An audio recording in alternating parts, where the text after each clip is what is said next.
Hello everyone! You're on the channel BL Story of Love, a channel that shows forbidden BL stories. This story is about a desperate Omega who came to work as a nanny for an uncontrollable set of quadruplets belonging to a rich alpha. Don't forget to support the channel with a like and a subscription so you don't miss new forbidden BL stories that are impossible to tear yourself away from.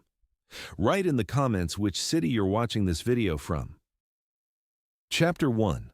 The Job Posting with the Impossible. Salary Elias had long ago stopped thinking in years or even months. His future ended at the edge of the coming week. Beyond that, there was only fog. His life fit inside a small, damp room at the back of a peeling townhouse on the outskirts of the city.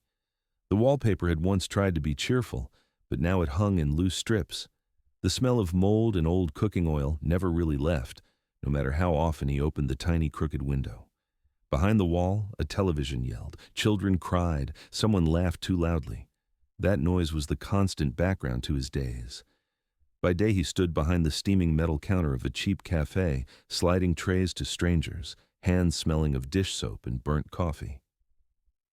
At night he mopped silent office floors, pushing the bucket along long corridors that belonged to people who would never learn his name. Between one shift and the next, he counted crumpled bills and coins on his narrow bed, calculating how many days on could keep the rent paid and the lights on. His Omega ID lay in the top drawer, wrapped in an old envelope. On it, in thin, unfriendly letters, were printed words about fragile health, hormone instability, no registered partner. Employers glanced at that line and suddenly all their smiles became distant, formal. "We will call you," they said, and of course they never did. The student loan he had once taken with trembling hope pressed on him like a weight tied to his chest. University had become a finished chapter he could no longer reopen. Between medical certificates, missed exams, and the brutal math of rent and food, reality had won. Doctors told him to avoid overwork and strong stress, as if that was a lifestyle choice. None of them explained how to follow that advice when the empty fridge stared back at him like an accusation. Chronic exhaustion clung to him the way damp clung to the walls. That morning, he sat in an overcrowded employment center on a plastic chair that rocked slightly every time someone walked past. The air tasted of cheap perfume, sweat, and printer toner. Numbers were called from an old loudspeaker, voices rising and falling in dull waves. Elias stared at the cracked screen of his phone, scrolling through listings. Night shifts, warehouse labor, courier work in any weather, the same offers he had seen 100 times. Low pay, high demands, the quiet insult of Omega candidates welcome, that in practice meant desperate enough to accept anything. His thumb almost slid right past the line that did not look like the rest. He blinked and scrolled back. The title was so out of place it seemed like a mistake. Nanny and child care assistant, high pay, live-in, strict candidate screening. For a moment he simply looked at the words, waiting for the catch to jump out at him. The body of the ad was written in dry official language, but the details hooked his attention. Care for 4 children at once, a schedule described as almost around the clock with rest days by agreement. A separate room in the employer's house, meals provided, full medical coverage. It sounded like something from another world. Then he reached the last lines. The compensation. It was not written in bold, not highlighted, just sitting there, quiet and insane. The figure made his heart stutter. He reread it, slowly, as if his tired brain might have misread a digit that was not actually there. For a few months of this work, he could close most of the debt that haunted his sleep. For a few months of this work, he could move out of the rotting townhouse and into some place where walls did not crumble when you touched them. For a few months of this work, he could breathe without immediately calculating the price of that breath. Impossible, he whispered to himself. Then, after a second, too good. Below, in small print, was the shadow behind the bright promise. Previous candidates had not been suitable. High stress tolerance required, empathy and readiness to work with highly active children, experience with alpha households preferred. Between the lines, the message was clear. Others had tried and failed. 3 nannies had already come and gone, if the rumors he vaguely remembered were true. No one lasted. He imagined 4 children, wild and hurt and used to making adults run. He imagined a big house where doors closed softly, where voices echoed down wide corridors, where an Omega like him would always feel slightly out of place. He imagined an Alpha employer watching him with cool eyes, measuring every move. Still, his thumb hovered over the apply button. He could almost feel the weight of his debt pressing down between his shoulder blades, could hear in his head the landlord's voice reminding him of how understanding could end very quickly if a payment was late again. Worst case, they ignore me, he thought. Best case, he had no idea. Something beyond survival, maybe. Something he had not dared to define for a long time. He filled out the form with careful, slightly shaking fingers. Personal data, work history, that messy patchwork of short contracts and cash-in-hand jobs. There were gaps in the timeline where he simply disappeared from official records, months when his health crashed and he slipped out of the system to recover in silence. Those empty spaces looked bad on a screen. He knew it. He uploaded a scan of his medical card, listing his Omega status, his moderate hormone instability, the absence of serious genetic risk factors. In a small text box for additional information, he wrote that he had experience caring for children, helping his aunt with younger cousins, calming fevers, reading bedtime stories on a mattress on the floor. His words looked thin and inadequate next to the cold printed requirements. At the end of the form, his finger hesitated for one last heartbeat. Then he pressed send. The confirmation message flashed, simple and merciless. Application submitted. He told himself not to expect anything. Agencies like to collect Omega resumes like spare parts, just in case. He went to the cafe, tied on his apron, smiled at customers, wiped tables. The day stretched out, long and sticky. The answer arrived that evening, when he was back in his narrow room, sitting on the bed with a bowl of instant noodles. His phone vibrated once, then again. He almost ignored it, thinking it was another spam message about loans. Then he saw the subject line, invitation to interview. The email was polite, almost formal. They thanked him for his interest, informed him that his profile had been pre-selected, and invited him to a face-to-face meeting at a private residence on the hill above the city. The address made his pulse jump. He had seen it before, in glossy business news segments. A modern mansion of glass and stone, often used as a background when reporters spoke about one of the most powerful alpha entrepreneurs in the region. At the bottom of the message stood a name, Caden Hart. In this city, that name meant money, authority, and a kind of quiet, dangerous gravity. Companies rose and fell when he moved his attention. People joked that his shadow had its own bank account. Elias had heard his voice only once in a recorded interview, smooth and controlled. That voice had belonged to a different universe. Now that universe had sent him a neatly worded invitation. Elias sat for a long time with the phone in his hand, staring at the screen until the letters blurred. Somewhere under his ribs a knot began to tighten, cold and heavy. Working with children did not scare him. He knew how to wipe tears, to hold small bodies through a nightmare, to endure shouting and mess. It was the scale that terrified him. Alphas like Caden Hart did not live in the same reality as an Omega who counted coins at the end of the week. Their rules were different, their losses were louder, their anger could ruin more than a single life, but choices did not wait forever. His own options were brutally simple. He could keep sinking, slowly, predictably, into a debt pit he already knew too well.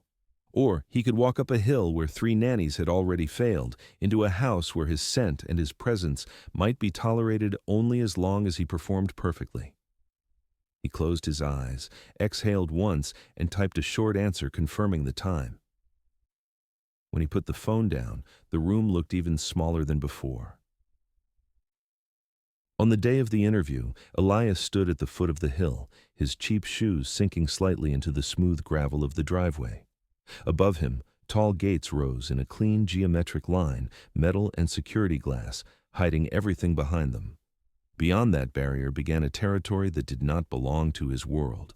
No sagging wires, no graffiti, no stray cats, only order. The security car rolled past him with a soft, expensive hum, tires whispering over the stones. The road that led up to the mansion snaked through a manicured park. Shrubs were clipped into precise shapes, trees spaced as if measured with a ruler. Even the fallen leaves seemed to lie on the ground in a controlled pattern, not in messy piles. Every detail here had been planned, bought, trimmed. When the gates opened with a quiet mechanical sigh, he felt the air change. The city noise stayed below, cut off as if by an invisible wall. Up here there was only the rustle of wind in the leaves, the distant splash of water from an unseen fountain, the faint smell of cut grass and something floral from the garden. A man in a dark, perfectly fitted suit was waiting near the entrance. His tie sat at a mathematically straight angle. His hair barely moved with the breeze. He introduced himself as the estate manager, his voice polite but cool. His eyes traveled over Elias in a fast practice scan. Worn but clean jacket, straight shoulders despite the cheap fabric, folder held too tightly in thin fingers. "Follow me," he said, and turned without waiting for a reply. Inside, the house was quiet but not dead. It was the quiet of a place built to contain a lot of life without ever letting it spill into chaos. Somewhere far off, a plate clinked. From the kitchen came the muffled rhythm of knives on a cutting board. A vacuum cleaner hummed on another floor. Footsteps crossed a corridor above them, quick and light, like someone small running and someone taller trying to catch up. Children, he thought, and his stomach fluttered. The floors under his feet were smooth and cold, polished stone that reflected light from tall windows. Walls held art that looked expensive and deliberately calm. No family photos in crooked frames, no toys under chairs. All traces of real life had been pushed into certain zones, out of sight of the formal spaces. As they walked down a long hallway, the manager began to speak, his tone as even as the rest of the house. He laid out the facts like items on a report. In this house lived quadruplets, children of one alpha, physically healthy, intelligent, but extremely energetic and emotionally unstable. Their mother had died in an accident a few years earlier. The word "died," the manager pronounced quickly, almost without breathing on it, as if it were something to step over. Since then, staff had carried most of the daily care. The first nanny, hired right after the tragedy, had not lasted a month. She left after admitting she could not handle the constant pressure. The second slipped on spilled paint during one of the children's games and broke her wrist. She refused to come back after her cast was removed. The third, according to a cleaner, was last seen at dawn, dragging a suitcase down the driveway with wild eyes, leaving her uniform in a crumpled heap on the back porch. Elias listened while trying to keep his own face neutral. The story was told in a flat, professional voice, but the details were sharp. Children who had lost their mother, living with a father who spent most of his time in offices and boardrooms, had learned the only effective language they knew: chaos, things hidden in impossible places. Important documents that vanished before key meetings, paint poured over white rugs, gadgets dropped into sinks or out of windows, nighttime escapes from their rooms, bare feet slapping against the floors. For anyone trying to hold the house together, this had become the new normal. "And Mr. Hart?" Elias asked quietly, surprising even himself with the question. The manager's mouth tightened by a fraction. "Very busy," he answered. "Strict but fair. He spends little time with the children. He provides for them and makes sure they have everything they need." Between those short phrases lay the rest. An alpha who knew how to build empires out of glass and concrete, but whose own children remained his most complicated, most unmanaged project. They stopped in front of a tall double door. When it opened, the air shifted again. The office they entered did not look like any room Elias had ever cleaned. One wide window took up most of the far wall, offering a sweeping view of the city that seemed almost unreal from this height. The desk in the center was large but not heavy. Sleek lines, dark wood, a surface clear except for neatly stacked folders, a laptop, and a single pen placed as if by precise measurement. No clutter, no sentimental objects. The chair behind the desk was empty. For a moment Elias stood there, conscious of the sound of his own breathing in the stillness. His reflection in the window glass looked small, out of place against the distant skyline. Then the side door opened, and Caden Hart walked in. The room seemed to contract around him. He was tall in the way that made the space feel slightly too small, shoulders straight under the dark fabric of his suit, movements controlled and economical. His hair was clipped short, his jaw cleanly shaved. His scent reached Elias a fraction of a second after he did, muted by expensive cologne, but unmistakably alpha, solid, weighty. Elias's throat went dry. Every instinct in his body told him to lower his gaze, to make himself smaller, to blend into the background the way he always did around dominant scents. Sit, Caden said simply, and the single word landed like a command, though his tone remained calm. The interview that followed did not resemble the rehearsed question lists Elias had prepared for. They did not talk only about his previous jobs or references. Caden asked how he handled lack of sleep, how he reacted to screaming, whether he had ever lost someone close, how he felt about children who might hate him on sight because they were tired of new faces. Children sometimes break things to see if someone will still stay, the alpha remarked at one point, almost to himself. Elias answered honestly, because lying felt pointless here. He admitted he had never worked with quadruplets, only with cousins in a cramped apartment where shouting was normal.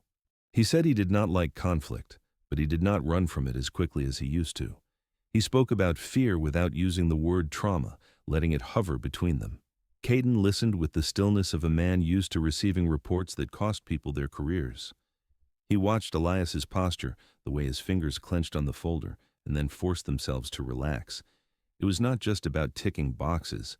He was measuring whether this Omega could stand in a house that had already chewed up and spat out 3 nannies, whether he would shatter or bend. When the conversation finally shifted to payment and conditions, Elias felt his heartbeat in his ears. Hearing the offer out loud made the numbers from the ad more real, more dangerous. With that salary, he could erase debts, move, start again. Yet, under every practical phrase, he heard another layer. In this house, no one came just for a while. Every person who crossed the threshold became part of a delicate, stressed system, and leaving it later would not be simple. "We do not need someone for a month," Caden said quietly. "The children have had enough of temporary people." The manager slid a contract across the desk. The trial period was written there in clear legal language. 2 weeks of living on site. 2 weeks to see if he could endure and if the children would accept him or reject him like the others. Elias looked at the clean black letters, then at the signature already placed at the bottom in a precise, confident hand. Caden Hart. The ink was dry, the decision from the alpha side already made. The empty line above caregiver waited for his name. His pen felt strangely heavy when he picked it up. Somewhere inside, beneath layers of fatigue and caution, something stirred. A feeling he had not trusted in a long time, a narrow, sharp thread of hope woven tightly with fear. "If I sign," he thought, "this place will not just be a job, it will be my whole life for a while." The thought scared him. The alternative scared him more. He wrote his name.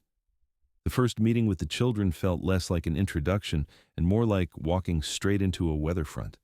The manager stopped at the end of a bright corridor, knocked once out of habit, and then opened the door without waiting for a reply. "This is the playroom," he said, and stepped aside. Elias crossed the threshold and understood that the word playroom was far too soft. The floor was almost completely covered by a sprawling fortress built from cushions, cardboard boxes, and stolen blankets. It sprawled from one wall to the other, towers of pillows leaning at dangerous angles, tunnels made from chairs pushed together, a shaky bridge of couch cushions suspended between 2 low tables. Someone had drawn crooked flags on scraps of paper and taped them on top. One read, in unsteady letters, "No adults allowed." The walls bore scars from earlier battles. Marker streaks climbed up in jagged lines, bright reds and blues and greens that cleaning crews had only partially managed to erase. In one corner, a faded handprint, too small to be an adult's, remained high on the paint like a tiny, defiant signature. The air was thick with the smell of warm child skin, fruit juice that had dried on surfaces, the faint plastic scent of toys, and underneath all that, a thread of unease. Not fear exactly, but the restless humming energy of beings who had learned that the world could change in an instant. 4 pairs of eyes turned toward him. The quadruplets froze for the briefest heartbeat as they registered a new adult in their territory. 3 boys and 1 girl, close enough in appearance to seem like reflections in a slightly distorted mirror.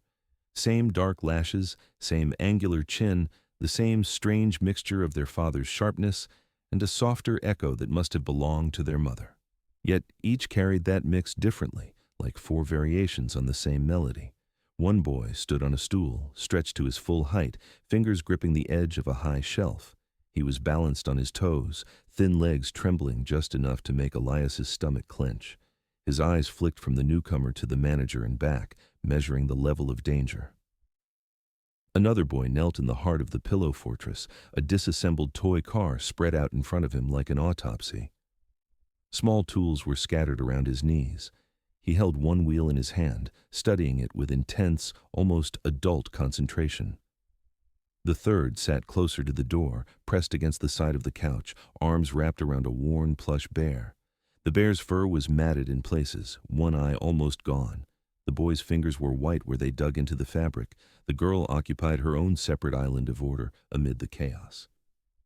She sat cross-legged on the floor, surrounded by colored pencils, laid out in a near-perfect circle around her.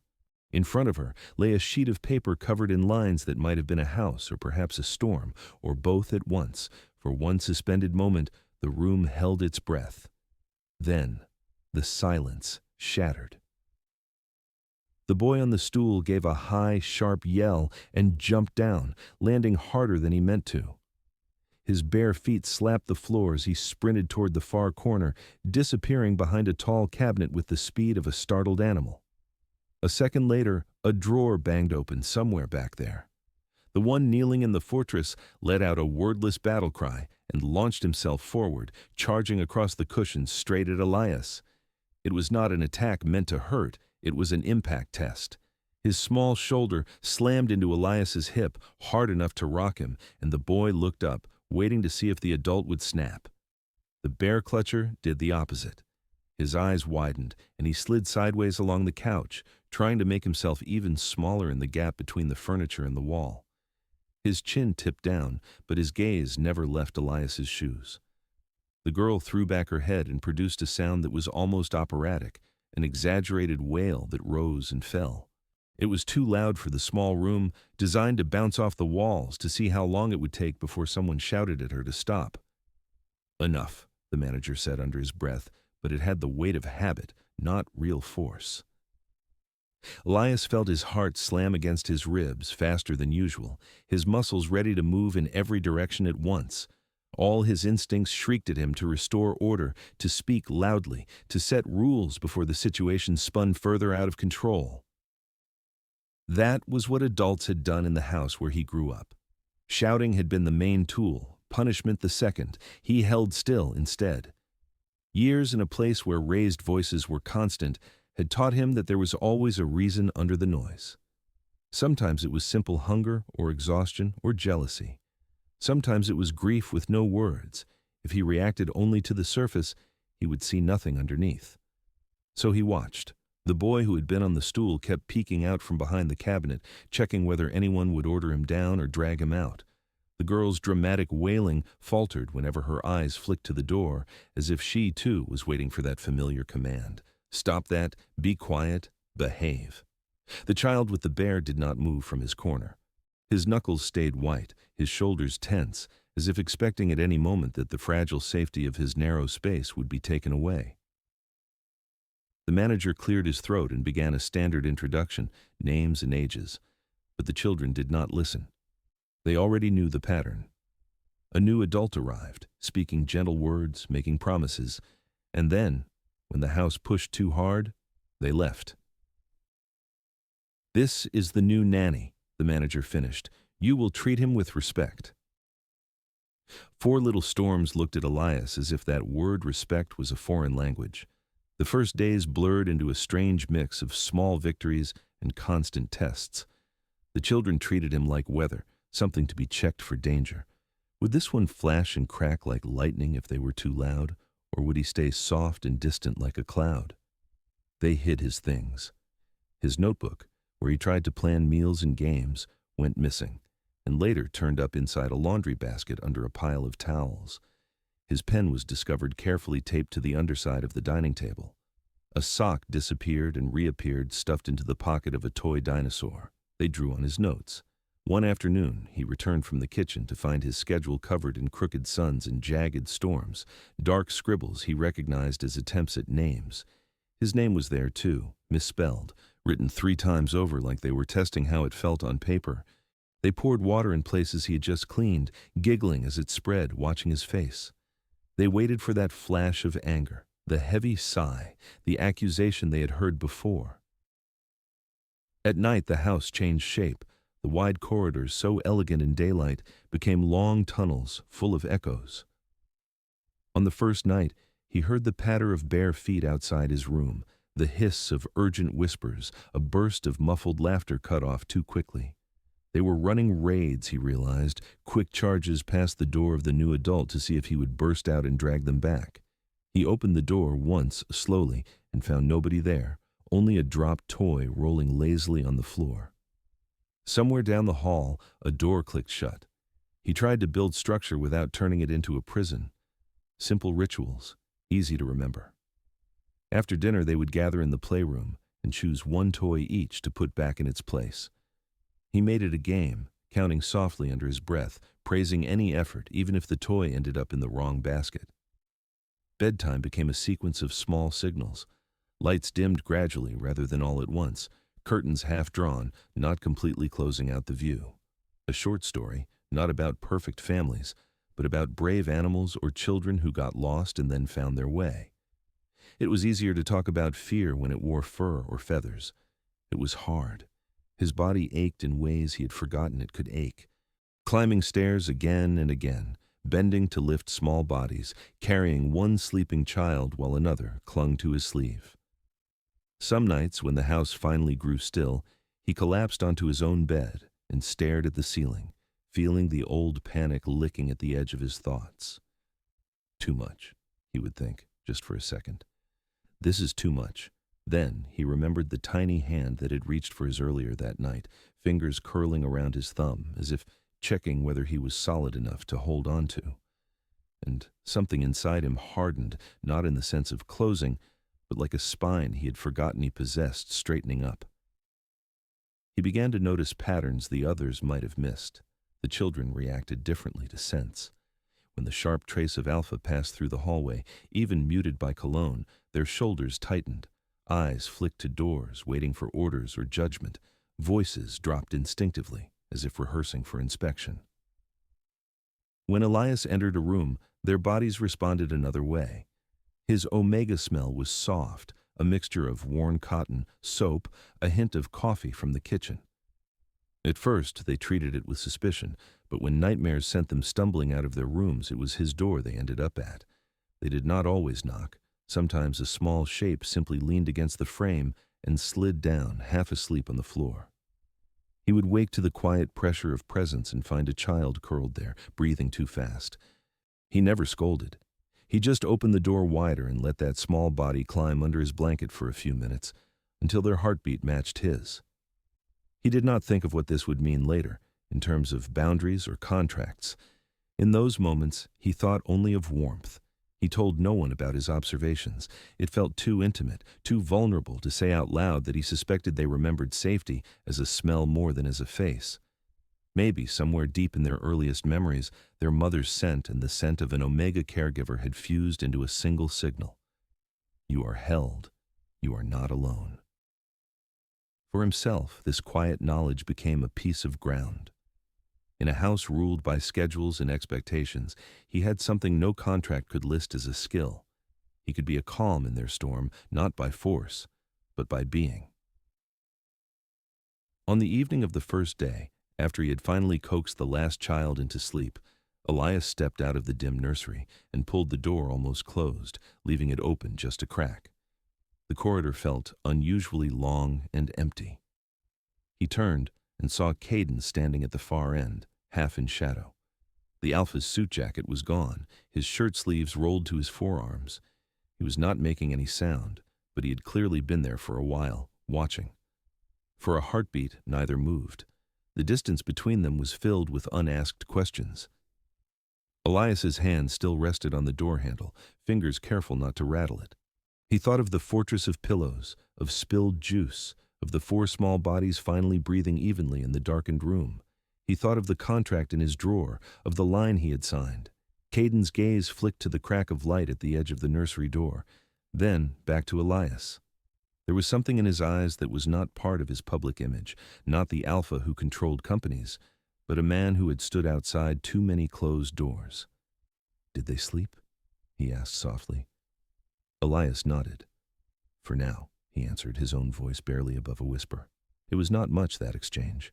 2 short lines floating in a hallway, but under them a fragile bridge began to form, connecting 4 little storms in one room, an Omega who refused to run at the first gust of wind, and an Alpha who was only just starting to admit how lost he was in his own house.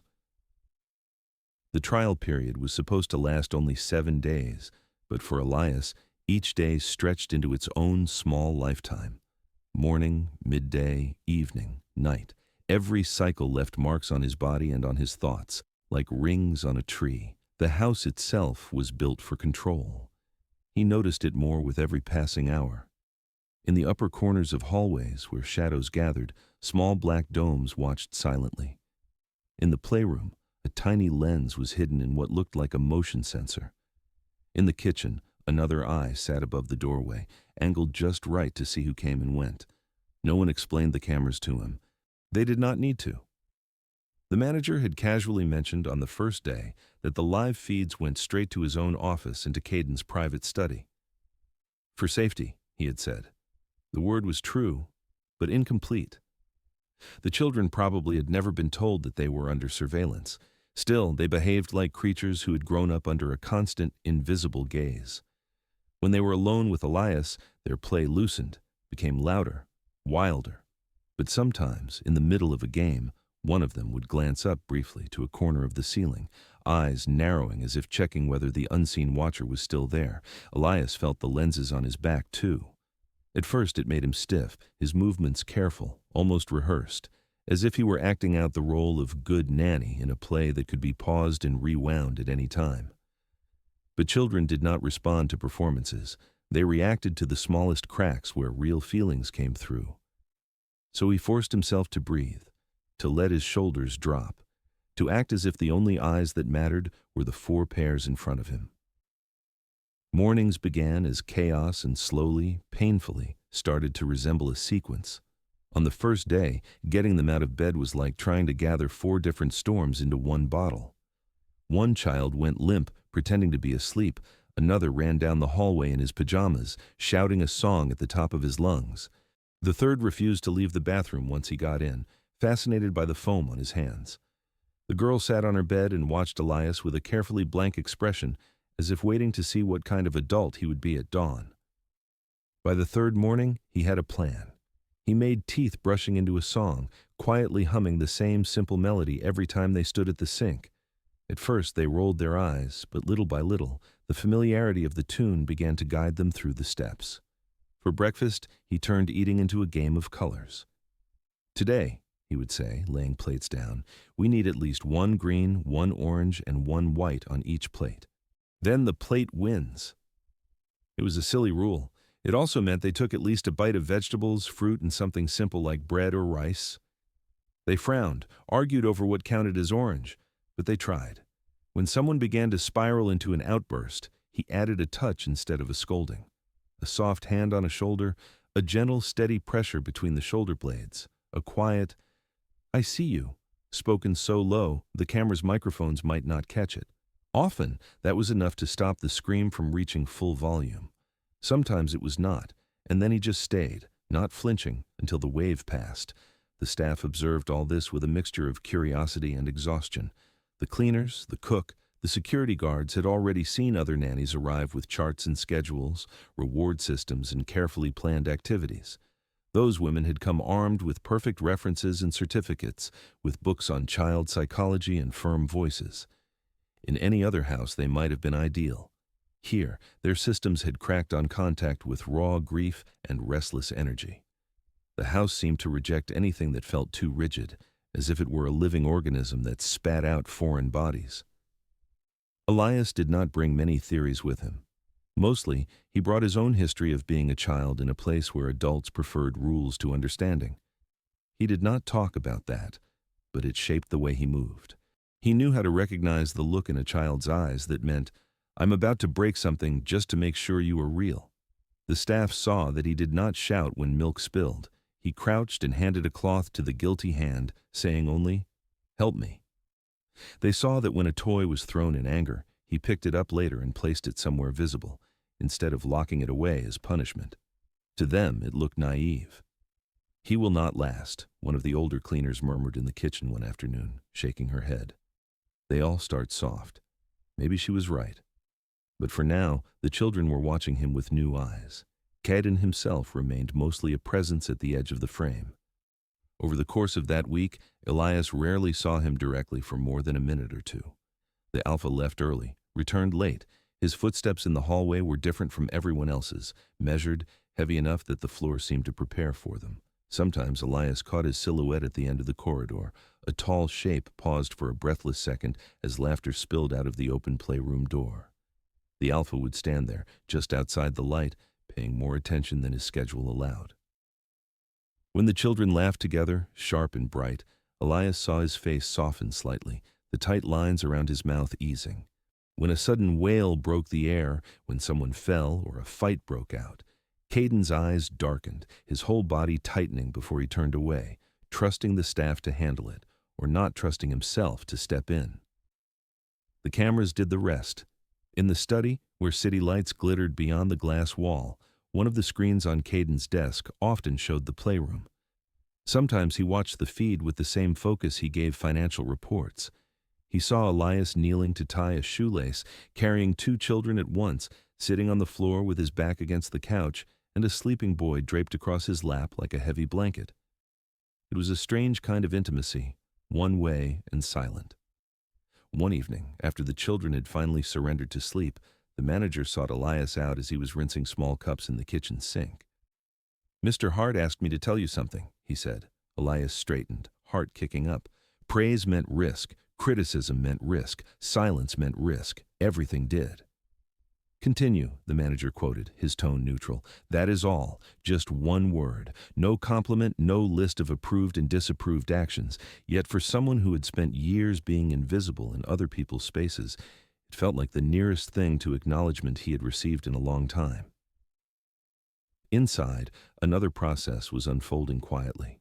The more hours he spent in the house, the more his original simple goal began to blur. He had come to the Hart estate as a man who desperately needed money and a solid roof.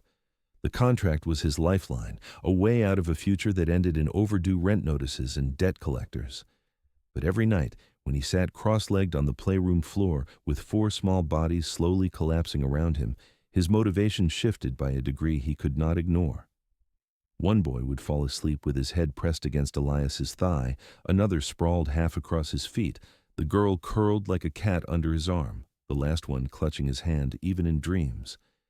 He started to picture a future that included them, not just as a temporary job, but as a line that might continue. It was a dangerous thought. He pushed it away, and it returned, stubborn as a child asking the same question again and again. Anxiety did not vanish with routine. If anything, it grew sharper as he cared more. He knew too many stories about omegas who had built entire worlds around children only to be cut out of their lives with a signature when an alpha decided it was time for a more appropriate arrangement. In this society, legal rights clung to bloodlines and money, not to the person who sat beside a bed through a fever. In the nightstand drawer of his room lay the contract.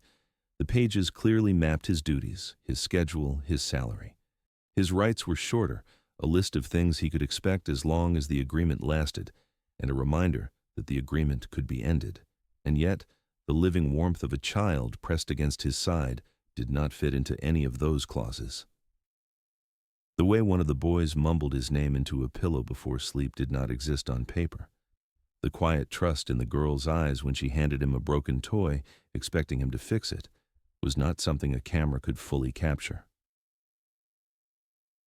At the end of the 7th day, when evening folded itself around the hill and the city lights flickered on below, the manager came to him again. "Mr. Hart would like to see you in his office," he said. The walk down the now familiar corridor felt longer than it had that first day.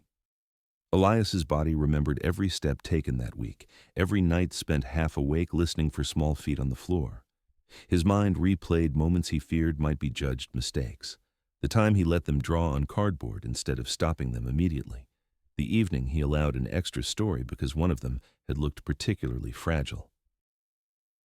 The office was the same as before, all straight lines and cool surfaces, the wide window framing the city like a painting. Caden stood beside the desk, jacket off, sleeves rolled, as if he had only just paused in the middle of work. The conversation was brief. The decision had already been made before Elias walked in. The trial was over. They would extend a permanent contract, not just as a live-in nanny, but as a regular presence in the children's upbringing, someone the house would adapt around, not just plug in temporarily. Caden did not dress it in pretty words. He stated terms, expectations, boundaries, but the essential fact was simple. Elias was staying. When Elias stepped back into the corridor with the new contract in his hand, the paper felt heavier than it should have. He knew on one level that he had just secured an income that could steady his life. On another, deeper level, it felt as if he had boarded a train without fully knowing where it was headed. It was not just a job anymore. It was a ticket into a life whose rules he did not yet understand. In a house where cameras recorded his every move, 4 children had already begun to claim pieces of his heart, and an alpha watched from behind glass, deciding who would be allowed to stay close to them. Permanent work in the Hart house did not just mean a steady paycheck. It meant waking up every day inside a place where every emotion rippled outward and hit everyone else. On good days, the mansion felt like it was breathing with them. On bad days, it felt like a closed system, amplifying every shout, every slammed door, every sharp inhale of fear. The children did not stop testing Elias just because he had stayed a week. They simply changed the shape of their tests. The open rebellions of the first days softened into subtler challenges, sudden tantrums that came out of nowhere, right in the middle of a calm game, refusals to follow routines they had already accepted, disappearing acts that turned hide-and-seek into something closer to a search-and-rescue drill. One afternoon, the storm hit in 3 directions at once. It began with a door slamming somewhere down the service hallway.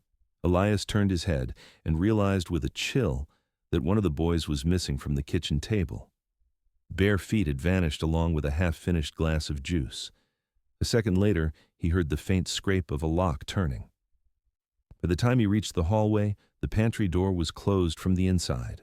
Small fists thumped once against wood, then went quiet. The house seemed to hold its breath.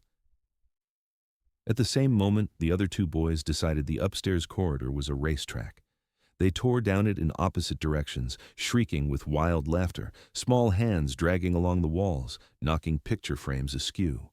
The girl, who had been watching everything with that too old gaze of hers, walked calmly to the middle of the kitchen, took a bag of dry grains from the counter, opened it with careful fingers, and began to pour.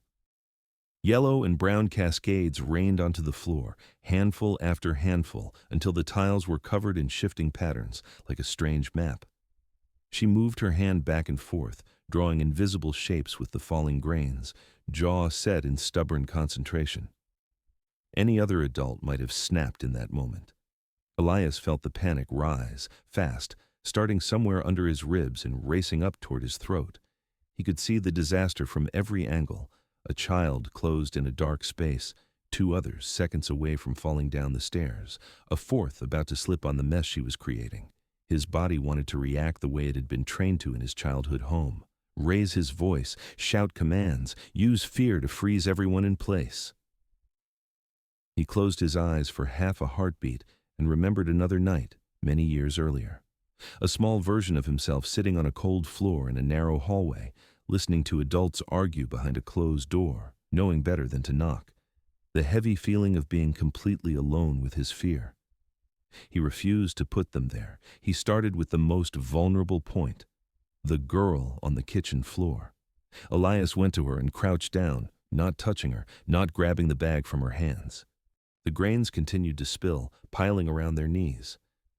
"It is a lot," he said quietly, more an observation than a scolding. Her shoulders tensed. For a moment he thought she would throw the bag at him.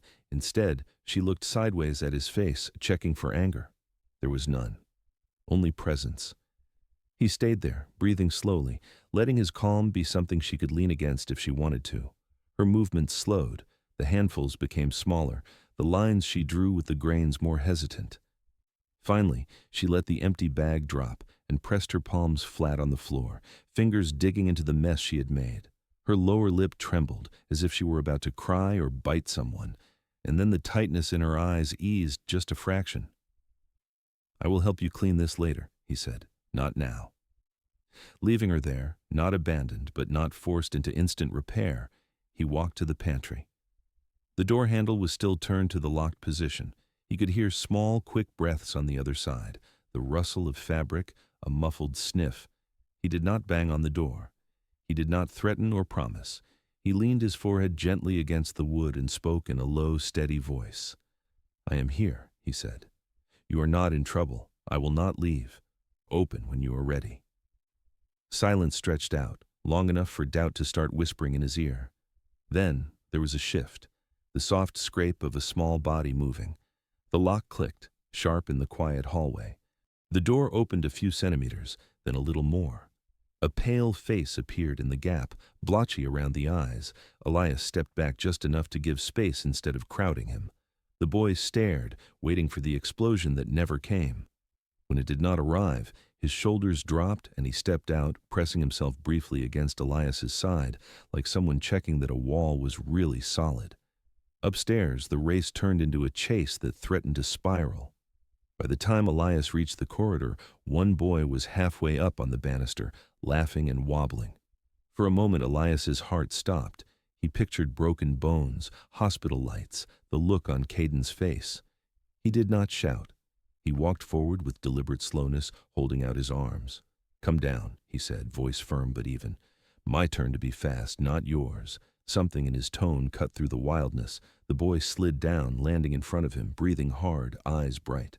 Elias scooped him up, feeling the wiry weight of the child, and carried him back toward the bedroom, the other trailing behind, their earlier manic energy dissolving into the usual post-chaos drowsiness. No report would ever list this sequence.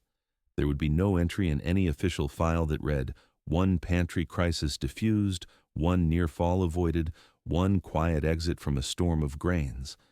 But somewhere in the private geography of the children's minds, new markers appeared. This adult did not disappear when things got messy. He did not turn into a shouting wall when they screamed. He stayed. In their internal compass, where people were mapped as safe, dangerous, or temporary, a new category was forming. Someone you could come back to without being punished for having run away in the first place. The staff noticed different things. They saw that Elias did not ask for special treatment after difficult days. He did not complain about late hours or demand time off every time a night went bad. His few belongings stayed in the same corner of his room. He never packed them halfway, never lined his shoes at the door as if ready to bolt. They remembered how the 3 previous nannies had left.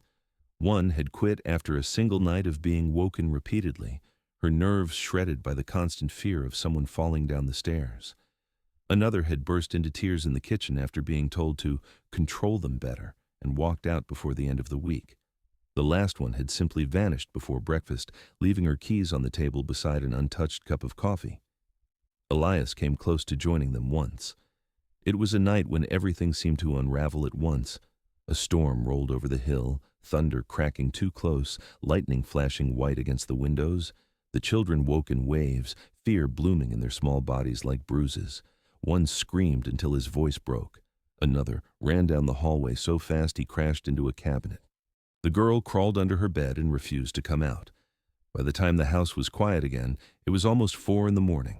Elias found himself sitting on the floor in the upstairs corridor, back pressed against the wall, legs stretched out, 2 sleeping children slumped across his lap like warm, heavy sacks. His arms trembled from holding them, his eyes burned. The word "I quit" hovered at the back of his throat like a stone.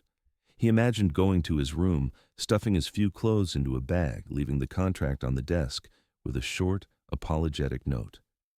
He could picture the early light on the driveway as he walked down the hill, the taste of freedom mixed with defeat.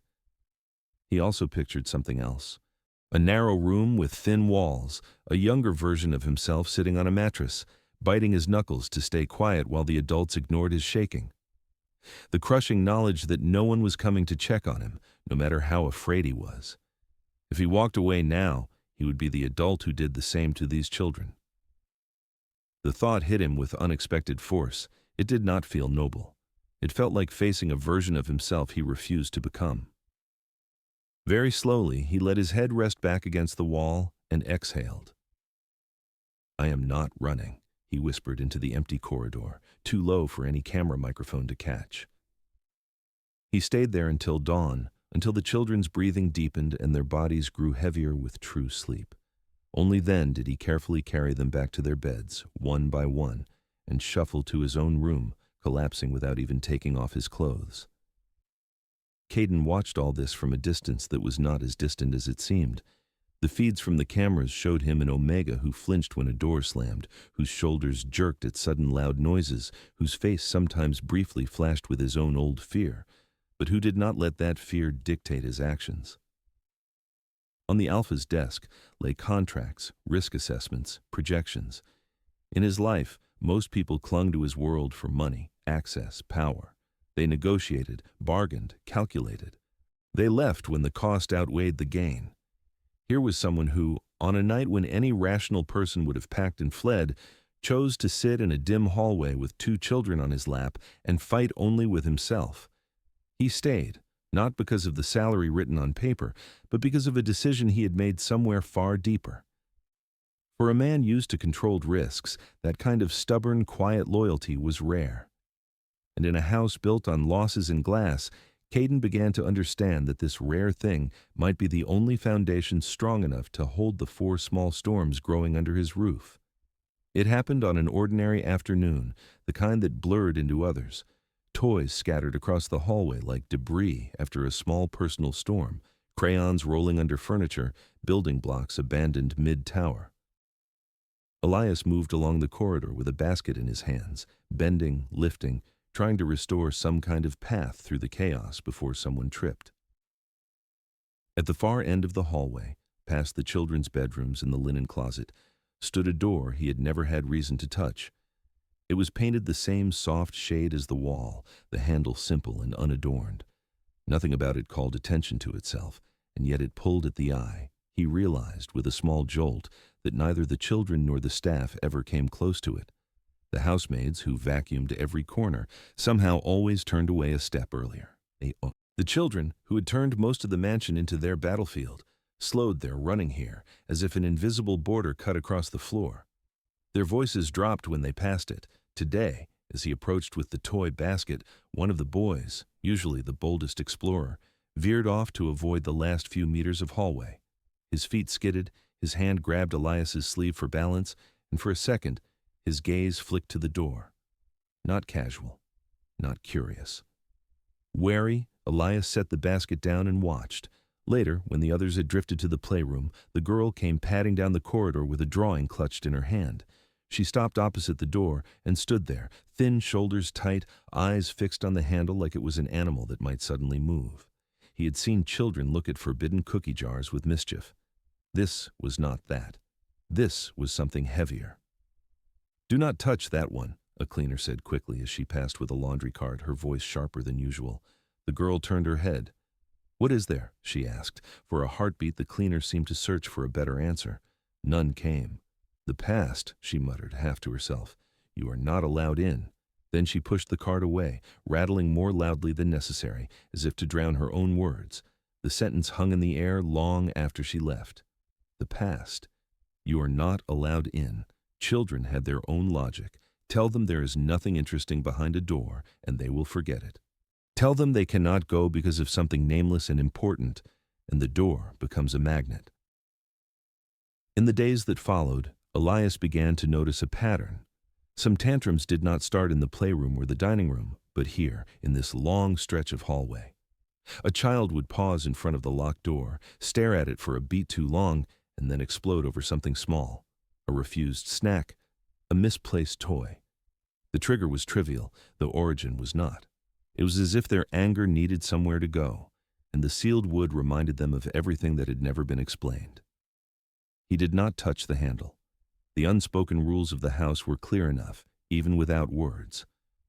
Still, the presence of the door sat in the back of his mind, like a stone he kept forgetting until he stepped on it again. One quiet day, when the children were out in the garden with security, chasing each other around trees and shrieking at sprinklers, the manager asked Elias to come to the office. The sunlight in that room was different from the rest of the house, filtered through high windows that made the view of the city look distant and unreal. On the desk, besides the usual neat stacks of folders, lay several photographs. They were not framed, just placed on the polished wood like documents waiting to be reviewed. Elias approached and saw, for the first time, the Hart family as it had existed before the absence carved its place. In one photo, a young woman with warm eyes sat on a picnic blanket, two of the children in her lap, their chubby hands squishing her cheeks. Her smile was open, teeth showing, head tilted back slightly as if she'd been caught mid-laugh. The other two kids were half falling into the frame from either side, reaching toward her hair, toward one another, toward the camera. In another picture, all six of them stood in a row in front of a window, each wearing the same simple white t-shirt. Across every chest, from the smallest to the tallest, one word was printed in bold letters: team. The children in the photos were a little younger, softer around the edges, but unmistakably the same ones who now ran through the halls leaving Lego underfoot. The man in the picture was Caden, but not the version Elias passed in dark suits and tense silence. This Caden had his arms full of kids, one perched on his hip, another on his shoulders, his hair pulled slightly out of place by small fingers. He looked a little tired, and a lot alive. The manager spoke in short, factual sentences. There was no drama in his tone, only a dry kind of respect. The mother had died in a car accident. It had been raining hard, the roads slick. She was returning from a trip connected to one of her charity projects. The vehicle had skidded, left the highway, and gone down an embankment. She died before the ambulance arrived. The children had been elsewhere, under the care of a nanny, safe in body. Not safe from the echo that loss left in their lives. No one, the manager admitted, had really helped them carry that echo, not properly. Therapists had been consulted, assessments made, but daily life quickly swallowed those efforts. Caden had thrown himself into work with an almost manic focus, trying to keep the business from crumbling under the weight of his grief. The house, meanwhile, had grown quieter in some places and louder in others. One part of it had been frozen. The locked room at the end of the corridor, the manager said finally, confirming what Elias already suspected. That was her bedroom. He described it in brief strokes.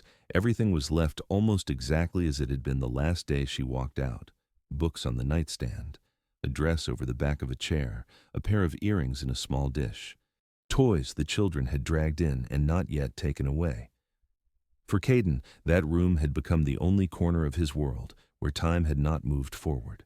A private museum he rarely entered but could not bring himself to dismantle. For the staff, it was sacred ground. For the children, it was a dark spot on the map of their home where all paths bent away. No one had told them clearly what it held. They only knew that something of their mother was behind that door, and that every adult seemed afraid of it. Listening, Elias felt a dull ache spread through his chest, as if someone had pressed a thumb into an old bruise. He imagined 4 small children in the months after the funeral, walking past the closed door again and again, sensing the fear in the grown-ups' shoulders, learning that some questions were not allowed. He understood something else, too. As long as that part of the house remained forbidden, the children would keep circling it in their minds. They would test the boundary in other ways, push against other walls because the one they really wanted to touch had been declared untouchable. A dangerous thought formed in him. What if someone opened it for them, not to satisfy his own curiosity? The idea of stepping into a stranger's preserved grief did not appeal to him, but to take some of the poison out of the air, to turn the door from a symbol of nameless horror into a place with dust and sunlight and ordinary objects. He did not say it aloud. He knew what the answer would be if he did. Rules had been built around that room, layer by layer, over years. A single Omega, newly installed in the hierarchy of the house, was not going to be the one to rewrite them, yet the thought would not leave. That evening they walked down the corridor after baths, 4 damp heads smelling of shampoo, pajamas slightly too big in places. As always, the children's chatter thinned as they approached the far end. One of the boys sped up, clearly wanting to get past faster. Another lagged, looking sideways at the door, his mouth pressed in a thin line. The girl stopped. She did not say anything. She only stood there, eyes fixed on the wood as if she could will it to become transparent. In her gaze, Elias saw not only curiosity, but a sharp, clean grief that was too much for such a small face. He watched her swallow it down, because no adult had given her any other way to carry it. In that moment, he understood that the locked room was not just part of Caden's coping mechanism. It was a wound for the children, kept open by silence. The key to that door, he knew, hung somewhere in the house. He had seen it once, among a ring of others in the manager's hand when locks were checked at night. He walked the rest of the way to the bedrooms with the children, reading them a story, tucking blankets around restless legs. Outwardly, nothing changed. Inwardly, a line had been crossed. The knowledge that the forbidden room hurt them more than their loudest games ever did sat inside him like a slow fire, quietly burning away at his obedience to unspoken rules. The decision to open that room did not come to Elias in one heroic moment. It formed slowly, like a crack spreading through glass. Every time he walked the upstairs corridor and saw the children's eyes snag on the locked door, the crack widened a little. His contract was clear. He had no right to invade private areas of the house, no right to touch what belonged to the family's inner life. That line had been drawn long before he arrived. Crossing it meant more than breaking a rule. It meant betraying the trust of the man who signed his paychecks, yet his instincts whispered something else. Each time a child's tantrum began after a silent confrontation with the door, each time the girl turned her face away from it as if from a painful light, he felt the weight of that silence. To keep walking past, pretending not to notice, felt less and less like loyalty and more like complicity. One day the house slipped into a rare state of loosened control. Caden left early for an important meeting, a brief nod at the door serving as both goodbye and unspoken reminder to keep everything in order. The manager spent the morning arranging details for an evening reception, his attention wrapped up in catering schedules and security lists. The staff moved through the lower floors, polishing, setting, preparing. Upstairs, for a short window of time, only Elias and the children occupied the corridor with the locked room. They played there because the corridor was long and bright, a perfect runway for toy cars and small races. The children's path, as it so often did, curved gradually toward the forbidden door, not by conscious choice, but by gravitational pull. One of the boys, the one who usually pretended not to care, reached out as he ran past and brushed his fingers over the handle. The contact was brief, but he jerked his hand back as if the metal had burned him. His face twisted, not from pain, but from something like guilt. Elias watched that flinch and felt something in him finally give way. He knew where the key was. He had seen it on the manager's ring, had noticed how the older man's hand tightened around it whenever he checked the upstairs locks. Keys told their own stories, and this one was guarded more tightly than the others. Earlier that morning, when helping the manager sort through a small toolbox, Elias had seen the ring lying for once on the table, not on a belt. His fingers had hovered over it, then withdrawn. Later, when the room was empty, he had gone back. The key he slipped into his pocket was small, ordinary, its metal cool against his palm. It felt heavier than it should. Now he stood in front of the locked door with 4 children behind him, their breathing quick and uneven. His heart pounded loud enough that he wondered if they could hear it. Every line of his contract flashed through his mind, every warning about boundaries, every half-smiled reminder that this was just a job. He thought of the girl's face when she stared at the door. He chose. With hands that looked steadier than he felt, Elias took the key from his pocket and slid it into the lock. The tiny click as it turned seemed absurdly loud in the quiet hallway. The children went absolutely still. Even the air felt like it held its breath. For them, this was not just a door opening. It was the sound of a sealed part of their mind being cracked, a secret universe within their own house being made real. The latch released with a soft, reluctant thud. Elias pushed gently. The door moved inward, protesting with a long, low creak. A thin draft slipped out, bringing with it the smell of stale air and something else, faint but stubborn. A trace of perfume sunk so deep into fabrics that the house had never managed to scrub it out. Inside, time had stopped. Dust lay gently over everything, softening edges, blurring colors. The bed was made, but not with the crisp hotel-perfect corners of the rest of the house. The blanket was slightly rumpled, as if someone had risen in a hurry and meant to fix it later. A book lay open on the bedside table, face down, a ribbon of paper marking a place which would never be read again. There were photos on the dresser, the same faces Elias had seen in the office prints, but closer, intimate. One showed the mother laughing with her head thrown back, hair messy, a child's hand caught in the middle of tugging it. Another was of a tiny palm pressed to an adult cheek, clothes still hung in the wardrobe. A dress draped over a chair waited for shoulders that would not return. On the nightstand, a small dish held rings and a pair of earrings, as patient as if their owner might walk in at any moment and slip them on. The children stepped over the threshold, not like raiders, but like pilgrims, slowly, hesitantly, as if expecting the floor to vanish under them. The girl moved first, drawn toward the bed. She reached out and let her fingers rest on the cover, stroking the fabric as if it might purr. Her jaw clenched, then loosened. One of the boys went to the nightstand and picked up a framed photograph with both hands. In it, he was younger, cheeks rounder, nestled against his mother's chest while she smiled at the camera. He stared at the picture, then at the space where her body had once been, trying to reconcile the two. Another child went to the open wardrobe and pressed his face briefly against a hanging jacket, inhaling. When he turned around, there was a wild, naked grief in his expression that almost knocked Elias back a step. Questions began to spill out, low at first, then tumbling over each other. Where is she? Why did she not come back? Did it hurt? What did she smell like? Did she ever sleep in this bed with all of us? Elias answered as honestly as he could, without overstepping what he knew. He told them she had loved them so much it almost showed in the paint on the walls. He explained, as gently as possible, that the accident had been sudden, that nothing they had done could have caused it. He did not lie and say it had not hurt, but he framed the pain as brief against the long echo of their lives. He did not tell them to stop touching things. He did not herd them out after a token minute. He stood nearby, silently anchoring the moment with his presence, letting them map the room with their own eyes and hands. For the first time, their mother was not just a word adults swallowed around or a blurry face in a photo high on a wall. She was a woman who had read these books, worn these clothes, dropped that earring on the floor, and forgotten to pick it up.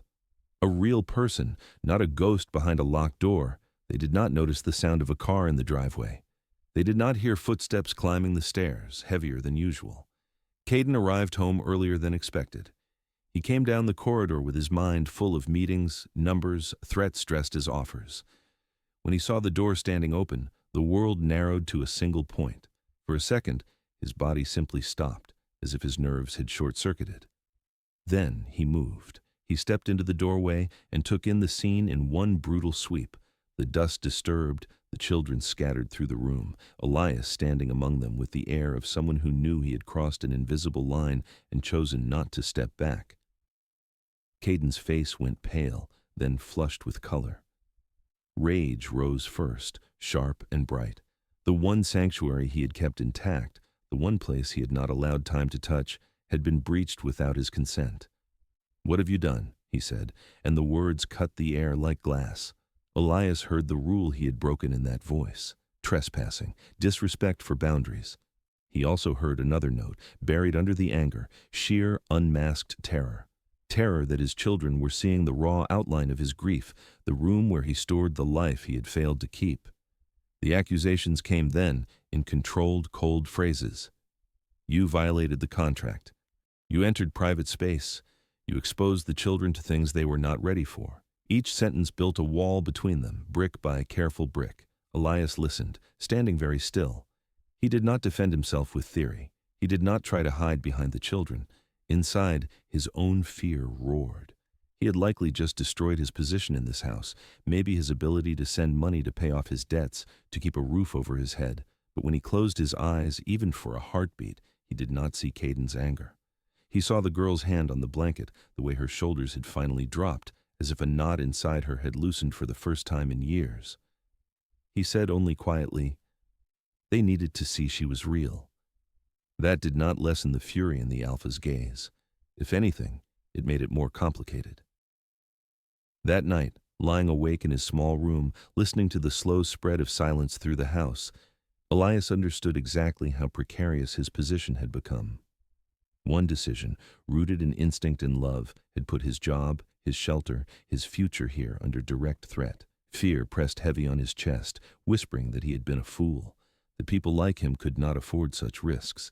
And yet, when his mind tried to replay the scene in the bedroom, it always paused on the same image.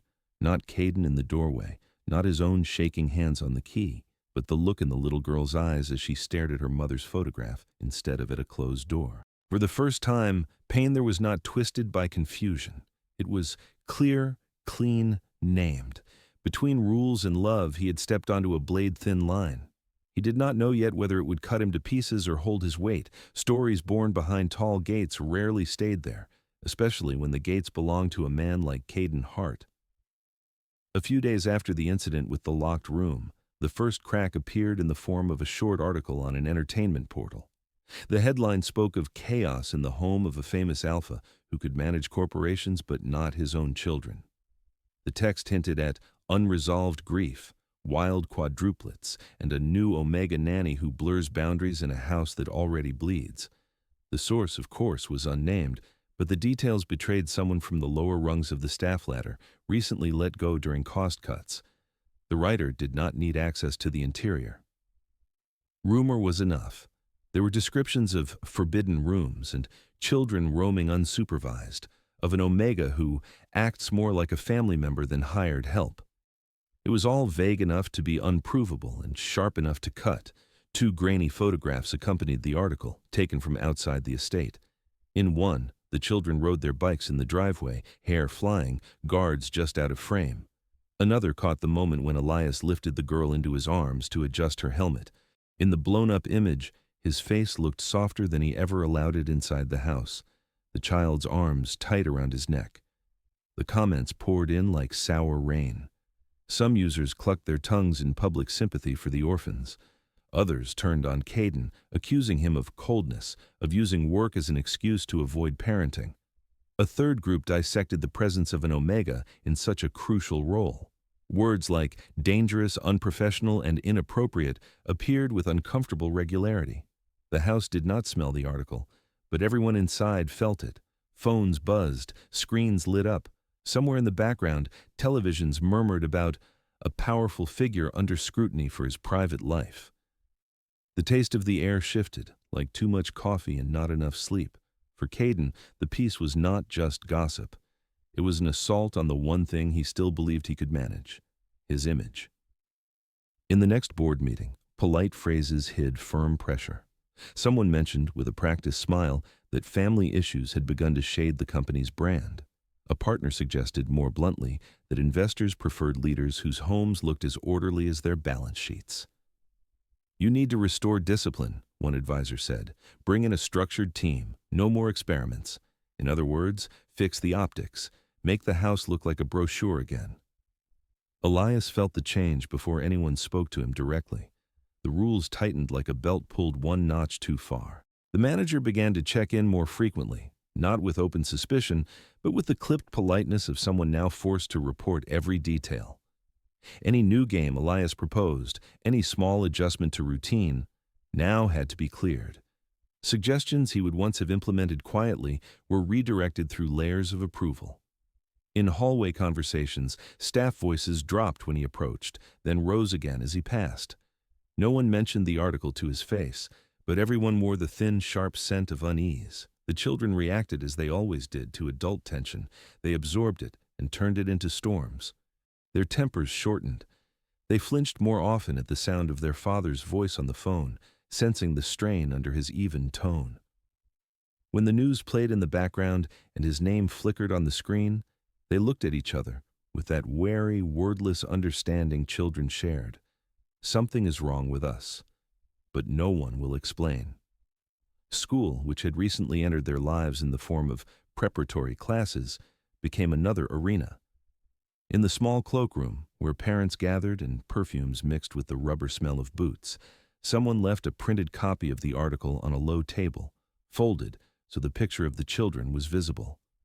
Adults pretended not to see who had placed it there. The quadruplets could not yet read complex sentences, but they recognized their own faces. They also recognized the shift in the other parent's sense and glances. A little more pity here, a little more disapproval there. The buzz of whispers followed them down the hall. They might not have understood the words, but they understood that something about their home had become public property. The breaking point came in the schoolyard. A boy from another family, emboldened by the murmurs he overheard at home, tossed a remark at the girl about her crazy house and Omega mommy. The words were clumsy, but the tone was sharp. One of her brothers saw her freeze, saw the way her small shoulders tensed, and something in him snapped. He shoved the other child hard enough to send him sprawling into the gravel. The scuffle was over in seconds, pulled apart by teachers, but the consequences spread quickly. Reports were written, phone calls were made. The school administration requested a meeting. Caden's name appeared again in documents connected not to business, but to a pattern of emotional instability in the home environment. The subtext was clear. Your children are acting out what they live in. After that, pressure closed in.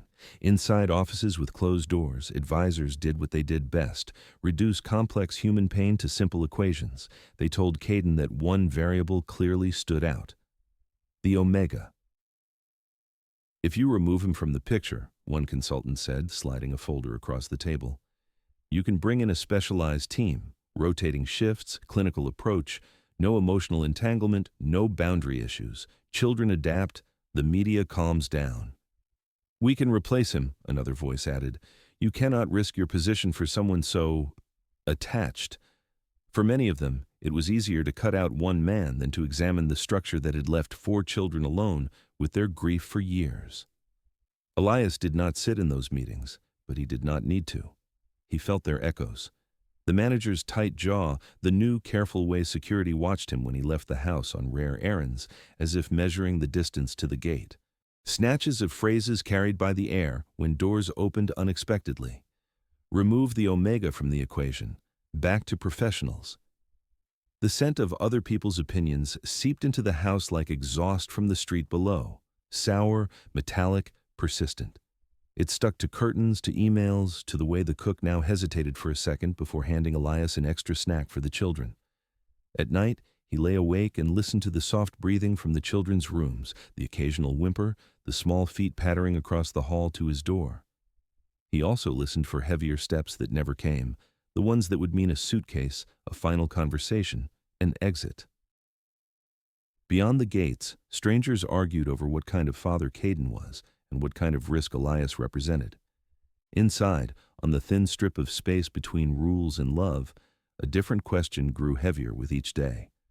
Would the man at the center of the storm choose to protect his image, or the fragile, messy family that did not fit into anyone's article? It happened on a night when the weather outside seemed determined to echo what lived inside the walls. Rain hammered the windows in dense sheets, turning the garden lights into blurred halos. Lightning split the sky into white fractures, and thunder rolled over the hill in heavy waves that made the glass tremble in its frames. For most adults, it was just a strong storm, another autumn night with bad visibility and wet roads. For the children in the Hart House, thunderstorms carried a different weight. Somewhere in their bodies, imprinted deeper than words, lay the memory that their mother had left one night in the rain and never come back. Every flash, every delayed crash of sound woke that memory, even if they could not name it. The storm had been building all evening. The children were restless at dinner, forks tapping plates, eyes flicking to the windows at each distant rumble. Elias felt the air in the house tighten the way it did before a tantrum, only this time the tantrum belonged to the sky. He stretched bedtime rituals, told one extra story, lingered a little longer by each bed. It did not stop what was coming, but it softened the edge. Near 2 a.m, when the rain was at its loudest and the thunder moved directly overhead, one of the boys woke up with a scream that tore straight through the quiet floors. A moment later, another voice joined his, then a third, then the girl's high, cracked cry. Doors banged, small feet hit the floor. They spilled into the corridor like a flock of birds chased from a tree, 4 small bodies in oversized pajamas, eyes wide and unfocused. It was not fear of monsters under the bed. It was the kind of panic that had no clear object, only a direction. Away.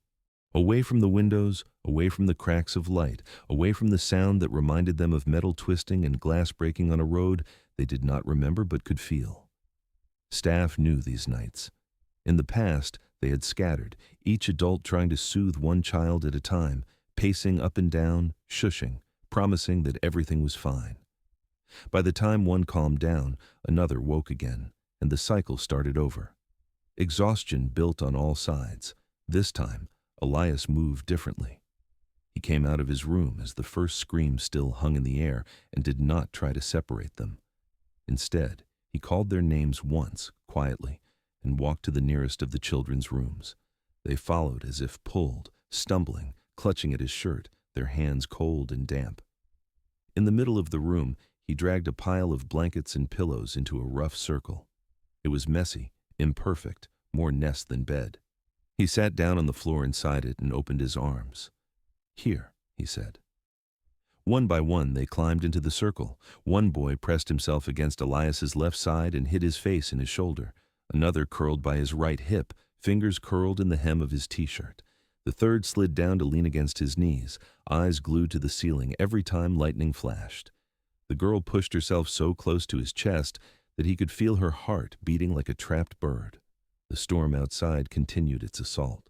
Lightning flickered through the curtains, igniting pale stripes on the walls. Thunder cracked loud enough to rattle the light fixture. Each time the children jerked, muscles tensing as if ready to run. Elias's own pulse was too fast, his nerves on edge. Storms had never been kind to his body either. Too many bad memories hid in their sound. His instinct screamed at him to flinch, to crawl under something, to become small. He forced himself to do the opposite. He wrapped both arms around the two closest children and dug his back into the headboard behind him. He inhaled, slow and deep, forcing air all the way into his lungs, and exhaled just as slowly. He did it again and again. He let them feel the rhythm against their sides, under their hands. His scent, sharpened by stress, spread through the circle. Warm skin, soap, faint coffee, the distinct omega undertone that their bodies had already learned to associate with safety. It filled the small room, cutting through the metallic tang of storm-charged air. He began to talk. Not about the accident, not about death, about the rain outside their specific house on this specific night. He spoke of the trees in the garden, their roots drinking in the water, of the flowers that would open wider tomorrow because of this downpour, of how the storm moved, never staying in one place, always traveling across the sky toward other hills, other cities, growing quieter with each passing minute. His voice trembled around the edges, but he kept it steady in the center, like someone holding a rope over a chasm. He counted the seconds between lightning and thunder in his head and adjusted his timing, making sure his words slipped into the quiet spaces. Gradually, the children's attention shifted. Their eyes still flicked to the window whenever the room flashed white, but instead of searching for catastrophe, they searched for his face. When the thunder rolled, they listened for his next sentence. Their breathing, ragged and erratic at first, began to match his, in and out, a little slower each time. 4 small hearts that had been pounding in 4 different rhythms of fear started to fall into a shared pace. At some point, a shadow appeared in the doorway. Caden had woken at the first scream, lungs filling with the old familiar mix of dread and helplessness. For a moment, he stood in his own dark room, listening to the chaos with the strange, distant feeling of a man who could sign contracts worth millions, but could not stop his own children from reliving the worst night of their lives. He walked down the hallway, prepared for the usual scene. Staff hurrying past, children scattered in different rooms, someone calling his name with a request he did not know how to answer. Instead, he stopped at the children's bedroom door and saw all 4 of them in one place. They sat in the improvised nest of blankets on the floor, pressed so tightly around Elias that they seemed to form one uneven shape. Their shoulders still quivered with the aftershocks of panic, but they were no longer trying to escape. Their faces were turned toward the omega in the center, as if he were the fixed point in a spinning world. The light from the hallway caught the line of Elias's jaw, the strain in his neck as he held himself upright, refusing to curl in on his own fear. His eyes were focused on the children, not on the windows. His hands moved in slow, reassuring circles on their backs. For a long moment, Caden did not move. In his head, recent conversations replayed themselves like bad recordings. Advisors telling him to remove the omega from the equation. Lawyers reminding him of clauses that allowed him to terminate contracts at will. Voices insisting that professional teams with strict boundaries would be safer, cleaner, less messy for the public eye. None of those arguments fit what he was seeing now. Here, in this small pool of lamplight and shadow, there were no articles or board meetings or brand reputations. There were four terrified children who had chosen, without any coaching, where to run when the sky reminded them how quickly everything could be taken away. They had not run to cameras. They had not run to the staff who would eventually turn over. They had not run to him, the man whose scent they knew but whose arms they rarely found at night. They had run to the Omega, everyone else treated as a replaceable piece of staff. Caden felt something in his chest give, not with a snap, but with a long, quiet tear. The structure he had built out of recommendations, fear, and control folded under the weight of that simple reality. He thought, with a clarity that hurt, if I send him away, I am the one tearing this circle apart. He stayed in the doorway until the storm outside began to move on, the thunder rolling further away, the lightning becoming less frequent.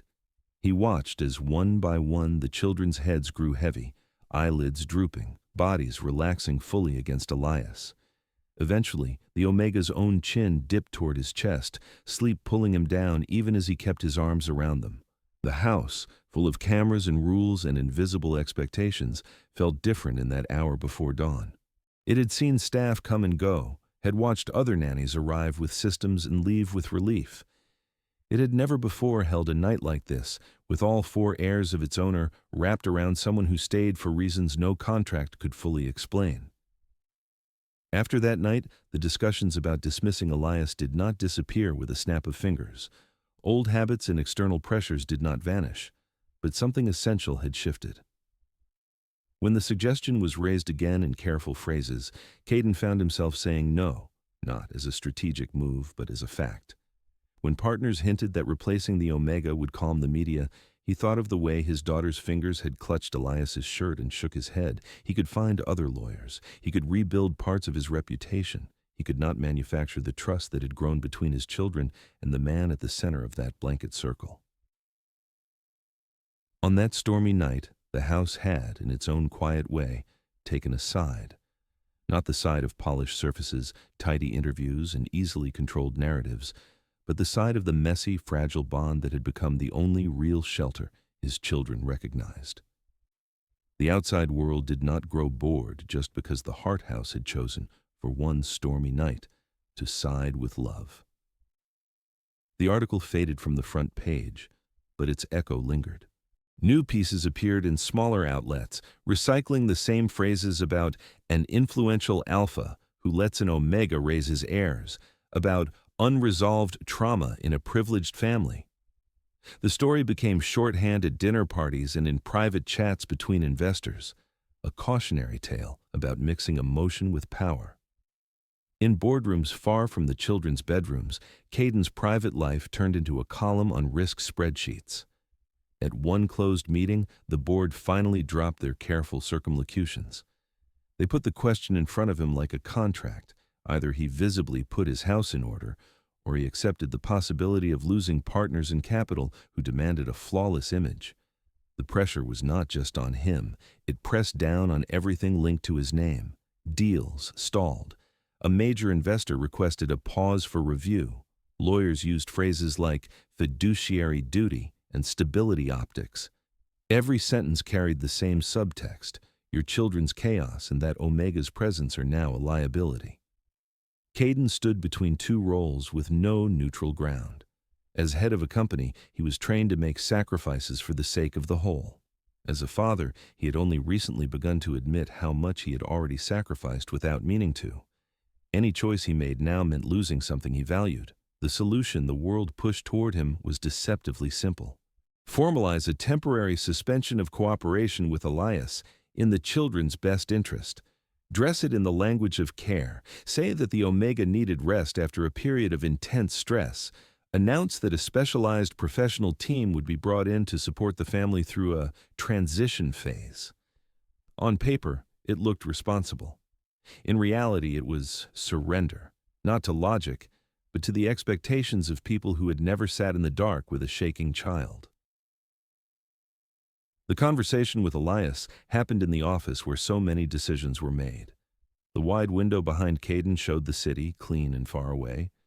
The contract on the table between them was thick with legal phrasing, but the essence fit into a few sentences. Elias's position would be paused for an indefinite period. He would receive generous compensation, more than most nannies ever saw. He would get glowing letters of recommendation, doors quietly open to similar posts in other wealthy households.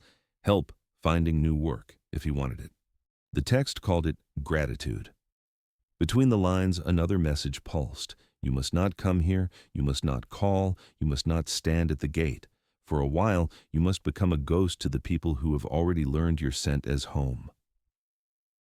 Caden's voice remained controlled, his eyes on the document more than on Elias's face. There were pauses where other words almost surfaced and then sank again. Elias listened, each phrase landing like a small, precise cut. He had been bracing for this since the day he signed the first contract. Somewhere in the back of his mind, he had always kept a bag half-packed in imagination, ready for the moment when the house decided he was too much or not enough. Even so, hearing the decision dressed up as concern made his throat close. Rest, they called it. To him, it sounded like exile. His heart had already reorganized itself around the rhythm of 4 small lives. Mornings meant 4 sets of footsteps, 4 different ways of saying his name. Days were measured in arguments over socks, in shared snacks, in the weight of a child's head on his shoulder. Nights ended only when the last of them stopped tossing in their sleep. Now he was being asked to walk out of that orbit voluntarily, to leave them inside a system where rules and fear of external judgment once again took priority over messy healing attachments. He signed because the alternative was forcing Caden to choose between him and the company with thousands of employees tied to it. He signed because, in a world built like this one, Omegas learned early that refusing a decision did not make it disappear, it only made the fall rougher. The children were given a softened version of the truth. They were told their nanny was going away to rest, that he had worked very hard and needed time, that other people would help for a while. The words were chosen carefully, tested on advisors and therapists. The children were no longer small enough to be fooled by tone alone. They saw the difference in Elias's eyes. The way he lingered over simple tasks, his hands a fraction slower when folding their clothes, as if memorizing the feel of every t-shirt. The way his smile froze at the edges when someone mentioned later. They reacted the way children did when faced with an unavoidable separation they could not control. They clung, bargained, rebelled in small, desperate ways. On the last day, they stuck to him like shadows. Every time he left a room, at least one followed. When he knelt to tie a shoelace, another climbed onto his back. When he sat down, someone instantly claimed his lap. One of the boys stole his watch in a clumsy act of sabotage.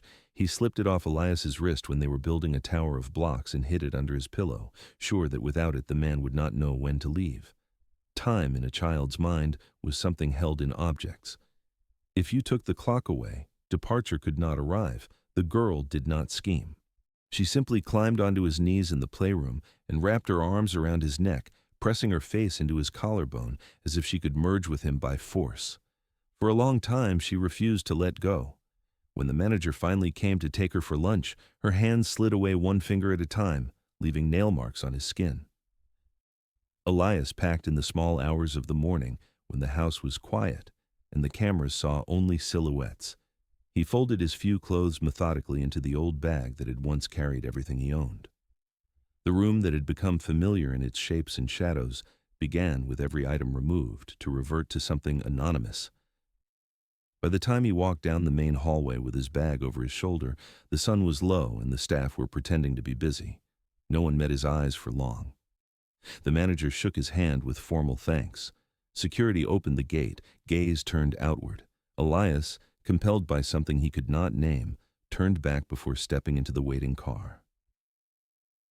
In the window of the children's room, 4 small silhouettes stood pressed to the glass. They did not wave. They leaned into each other, forming a single uneven line, like they had that night sitting in the circle of blankets while the storm raged outside. Now the storm was invisible, made of adult decisions and whispered opinions, but its force was no less real. He lifted his hand slowly, palm open. Slowly, One of the figures mimicked the movement, tiny hand flattening against the glass. Then the car door closed, and the house slid out of view. The apartment he returned to felt wrong from the moment he opened the door. Once, he had thought of it as a cramped but necessary shelter. Now it seemed hollow, its silence unfamiliar. The single window looked out on a street that had nothing to do with the hill, no garden, no long driveway, no shrieking laughter. His things were exactly where he had left them months ago, but they felt like props from a previous life. The bed was too big with only his own weight on it. The kettle boiled for one. The clock on the wall ticked loudly, indifferent to the fact that in another part of the city, 4 children were asking where he had gone. His phone stayed inert on the table. By the conditions of the suspension, he could not call the house, could not send messages to the staff, could not interfere with the adjustment process. The words were cold, neutral. They did not describe the feeling of holding yourself back from dialing a familiar number just to hear someone breathing on the other end. In the silence, old narratives crept back. The ones he had tried so hard to unlearn. Omegas are replaceable. Nannies come and go. You were useful until you became inconvenient. He lay in the dark and felt each of those sentences try to settle into his bones. At first, he fought them with memories. The warmth of a child's head against his chest, the look in Caden's eyes that night in the doorway, the way the house had seemed to breathe differently when they all slept in the same room. But memory offered no practical comfort.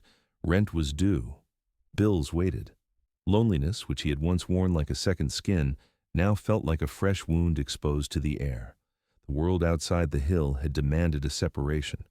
Contracts had been signed, optics adjusted, board members reassured. On paper, everything was under control. In 3 different places, control felt like loss. In the quiet apartment of an Omega staring at the ceiling, in a glass house on a hill where 4 children fell asleep, reaching for a scent that no longer filled their hallway, and in a high office where an alpha, for the first time, began to suspect that keeping his position in the world might have cost him the one person his family could not easily replace. Life in the Hart house without Elias revealed, faster than anyone expected, how deeply he had woven himself into its structure. On paper, the transition looked smooth. Within days, a new nanny arrived, her file thick with achievements. She had worked in ambassadorial residences, in old alpha families with strict hierarchies. Her references came from expensive schools and polished therapists. She knew how to build a schedule that could be framed and hung on a wall. Wake at one time, breakfast at another, lessons, supervised play, screen limits, bedtime routines aligned with the latest recommendations. Her voice was calm and firm, the kind that made adults nod approvingly. She logged everything into digital reports, meals eaten, minutes spent reading, instances of non-compliance. The children responded with a silence that was louder than any tantrum. They did not refuse. They dressed when told, sat at the table at the correct time, filed into the study for lessons. They answered questions with short, precise phrases. They went outside when the schedule demanded it and came back in when the whistle blew. But something essential went out of their eyes. Where there had once been bursts of wild laughter, there was now a careful, brittle politeness. Games became mechanical repetitions of what the nanny suggested. They rarely invented their own. They stopped arguing with each other as loudly, but they also stopped seeking each other's company in the same way. The house grew quieter in the wrong places. At night, the old ghosts returned. The new nanny did what she'd been taught, comforted briefly, offered water, reminded them that they were safe, then guided them firmly back to bed. She did not lie down on the floor with them. She did not stay until their breathing matched hers. That level of involvement, she believed, blurred lines. The children stopped calling for her altogether. They woke from their nightmares and lay stiff in the dark, eyes open, waiting for a scent that was no longer in the house. When it did not come, some simply stayed awake until dawn. Caden noticed the change first on the camera feeds, then in person. On the screens, his children moved like small figures in a training video, doing everything right, nothing fully. Even their fights were muted. The nanny's reports were immaculate. No major incidents, improved adherence to routine. But when he stood in the doorway to the playroom, he did not hear his daughter's high, messy laugh.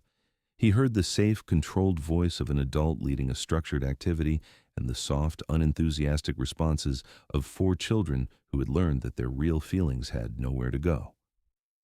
He reminded himself why he had agreed to this arrangement. Investors appeased, board calmed, articles shifting their attention elsewhere. Everything that made up stability on paper. Then, one evening, the sky changed and undid all that careful reasoning. Rain started just after sunset, pattering at first, then building into a steady drumming on the roof. The wind picked up, pushing branches against the windows. Far off, thunder grumbled like something waking up. The children stiffened visibly. The nanny followed protocol. She closed curtains, turned on soft lights, reassured them that storms were normal. She stuck to the script, breathing exercises, counting between flashes and rumbles. On the surface, it worked. They went to bed on schedule. Around midnight, the storm intensified. Lightning strobed across the sky, turning the garden into a series of sharp black and white photographs. Thunder rolled directly overhead, shaking the glass. One of the boys sat upright in bed with a gasp. The room was too dark, too loud, too full of memories he could not name. He did not call the nanny. He swung his legs out of bed, feet hitting the floor, and ran. He ran not toward the staff wing, but toward his father's office. In the hallway, he nearly collided with his brother, then with his sister, then with the fourth of the quartet. They had all made the same choice independently, not to wake the professional in the next room, but to seek out the man behind the heavy door downstairs. They burst into the office without knocking, 4 sets of small feet on the thick carpet, 4 voices tripping over each other. Make him come back, the one who makes the storm quiet. I want Elias. Caden had been sitting at his desk, trying to read a contract while his mind replayed old decisions. The storm outside was already fraying his concentration. The sudden flood of children into the room broke it completely. He saw their faces and knew at once this was not a minor disturbance. Their eyes were wide, not with the wild panic of uncontrolled terror, but with something sharper, a plea. Not for toys, not for less school, but for the one thing he had taken from them in the name of order. These were his heirs, the people for whom he claimed to be making all his sacrifices. And here they were, shaking in his office, very clearly telling him that the professional solution he had installed was not enough. He heard his own voice, weeks earlier, in a boardroom, agreeing to temporarily restructure the home environment. He heard advisors insisting that children adapt quickly, and that attachment to staff is a manageable variable. Looking at them now, he understood that for his children, Elias was not a variable. He was the difference between a thunderstorm and a nightmare. Something in him hardened in a new way, not into the old armor of control, but into a decision. At the next meeting where reputation came up, he did not wait for polite phrases. He stated clearly that the internal arrangements of his home were no longer a point for board discussion. If the presence of one Omega in his children's lives was enough to shake anyone's confidence in the company, those people were free to reconsider their involvement on strictly financial grounds. I will adjust strategy, he said. I will not negotiate my children's stability. It was the first time he had drawn a line for his family instead of his empire. When he called Elias, the Omega almost did not pick up. The phone had become, in the weeks of silence, an object of dread as much as of hope. Elias had learned to ignore unknown numbers, to flinch at the company logo when it appeared in his inbox, afraid of new clauses, new reminders of boundaries. When Caden's name lit the screen, the world seemed to tilt. He answered on the 4th ring, voice hoarse from disuse. The conversation was short in words and long in pauses. Caden did something he rarely did. He apologized without qualifiers. He admitted, in blunt terms, that removing Elias from the house had been a mistake, driven by fear of external judgment. He spoke of the children, of the storm, of 4 voices asking for one person. He did not offer the same position back with a simple, "come as you were." He offered more and, in some ways, less. On this return, Elias would not be just a nanny whose presence could be classified as staff. Legal papers would be redrawn to acknowledge his role as a co-guardian in day-to-day matters, a partner in decisions involving the children's well-being. His place in the house would be protected not only by affection, but by clauses. It was a strange, alpha way of recognizing what had already happened in practice, but it was the only language Caden truly trusted on his worst days. "Come back," he said finally, voice stripped of its usual armor. Elias sat on the edge of his narrow bed in the dim apartment, fingers digging into the fabric, and fought the urge to say no out of pure self-defense. He thought of the pain of leaving, of the silence that had followed, of the old stories about omegas being discarded. Then he thought of 4 silhouettes in a window, pressed together like they could hold each other up against the world. "I will," he answered. The next time he walked up the hill, the house looked both exactly the same and completely different.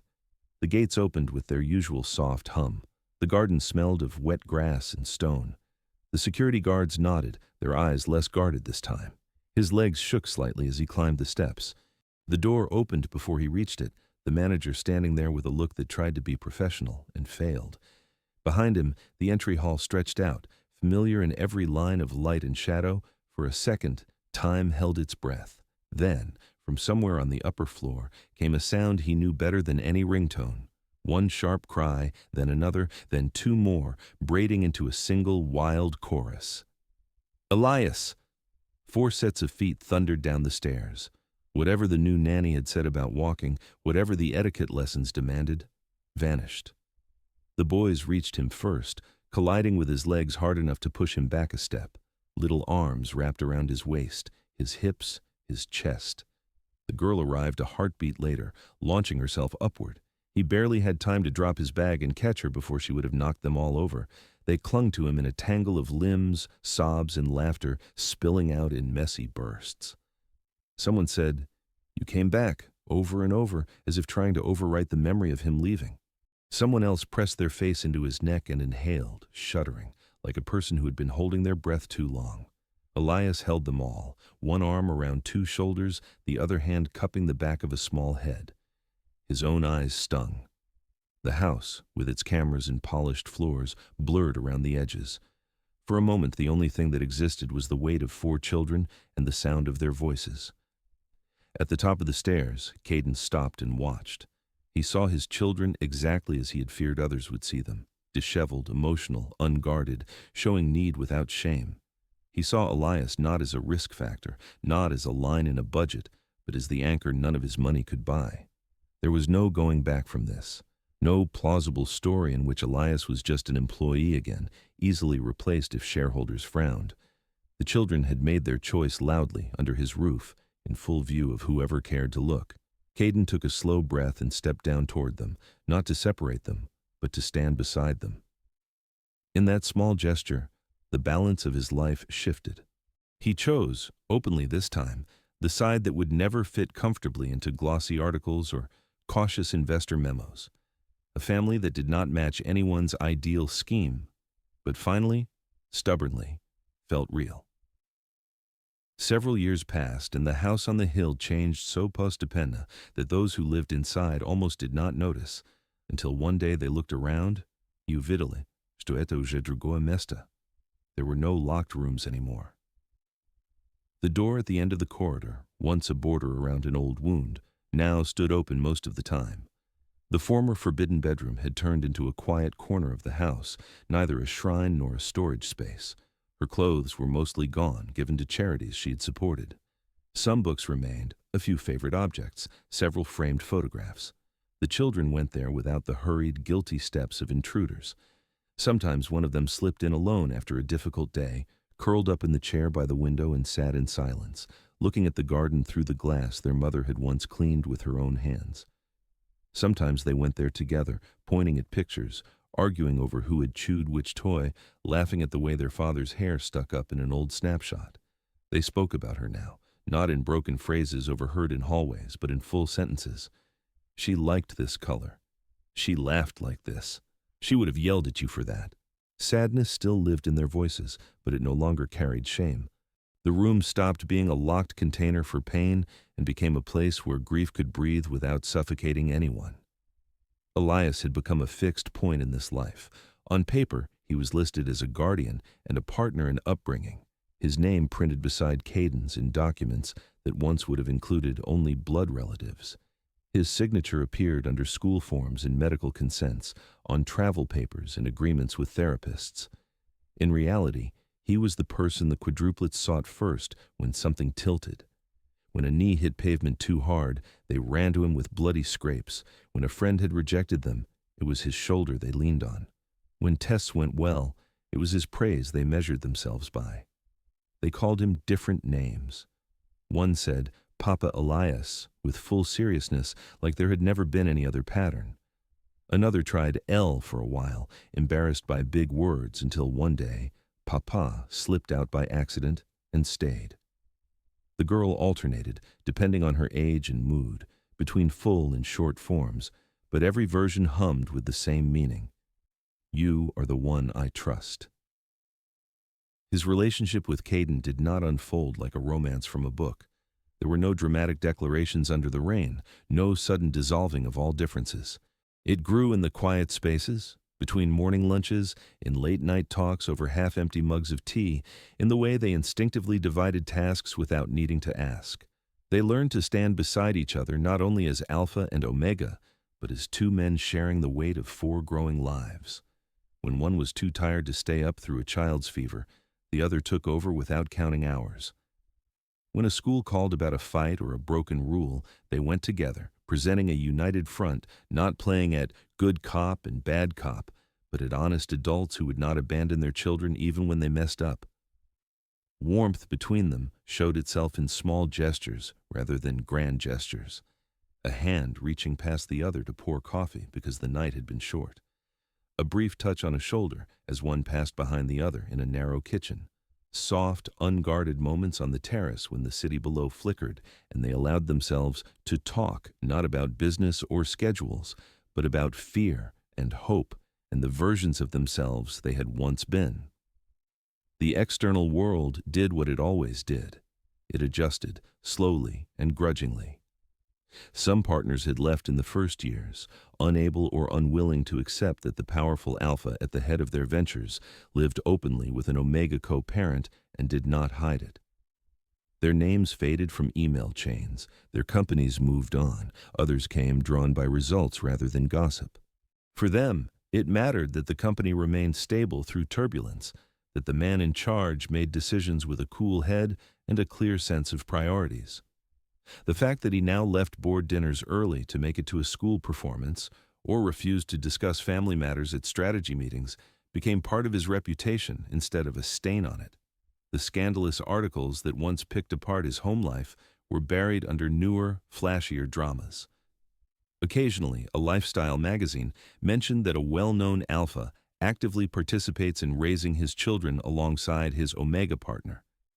The tone was curious rather than accusatory, as if the world was slowly registering a new kind of normal. The quadruplets grew. Their mischief lost its destructive edge, trading broken vases for elaborate pranks that left everyone laughing once the initial annoyance passed.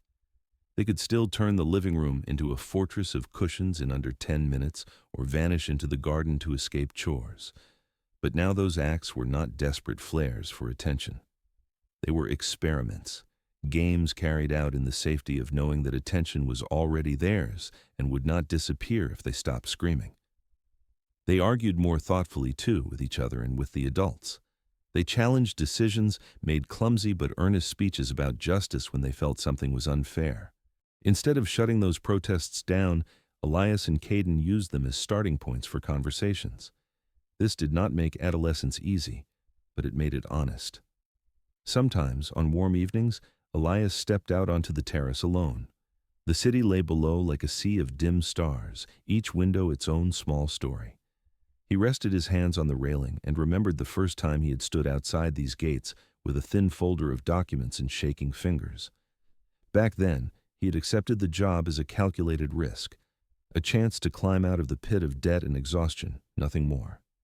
He had known that the house had already spat out 3 nannies and that he might be next, but he had needed the money badly enough to try. He could not have guessed that his desperate yes would strand him not at the edge of another temporary arrangement, but at the beginning of a life that refused to fit into any standard terms. He thought of the locked room, of the night the cameras watched him hold 4 sleeping children through a storm, of the empty apartment where he had first returned after being pushed out. He thought of the day those same children had run down the stairs, screaming his name so loudly it shook the dust from the corners. Behind him, inside the house, he could hear them now, older voices but still unmistakable. Someone argued over a game, someone called for help with homework. Someone laughed at something on a screen and immediately yelled for everyone else to come and see. There was no longer a sharp line between their family and his life.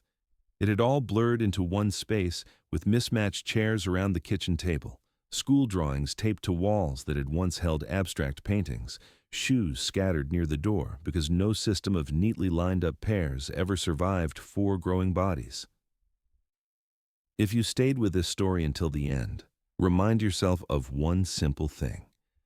Sometimes the most difficult children are not spoiled or broken. They are simply people who lost their anchor too early and are still testing whether anyone will stay if they pull hard enough. And sometimes the person who comes to them just for a salary, with a tired body and a thin contract in hand, becomes the one who returns that anchor not only to them, but to everyone under the same roof. Write in the comments whose choice in this story felt the strongest to you. Caden's, when he finally went against the world's expectations, Elias's, when he refused to run even when leaving would have been easier, or the children's, when they dared to trust an adult again after losing the first one. Do not forget to support the channel with a like and a subscription so you do not miss the next Forbidden BL story about how even the most chaotic life can turn into a home, if there is at least one person in it who stays.